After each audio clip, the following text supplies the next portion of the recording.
بسم الله الرحمن الرحيم. اللهم صل على سيدنا ومولانا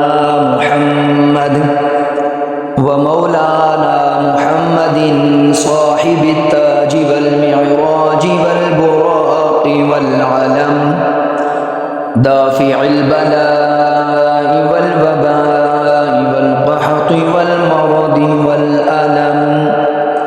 اسمه مكتوب مرفوع مشفوع منقوش، مشفوع منقوش في اللوح والقلم.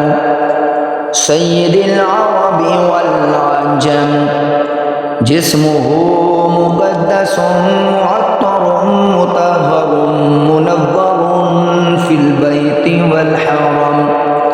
شمس الضحى بدر الدجى صدر العلا نور الهدى كافي الورى، نور الهدى كافي الورى مصباح الظلم. جميل الشيام شفيع الأمم، صاحب الجود والكرم. والله عاصمه وجبريل خادمه، والبراق مركبه والمعراج سفره.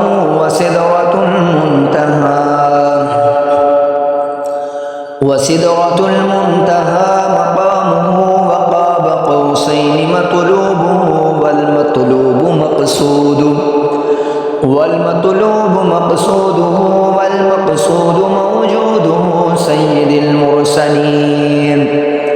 سيد المرسلين خاتم النبيين شفيع المذنبين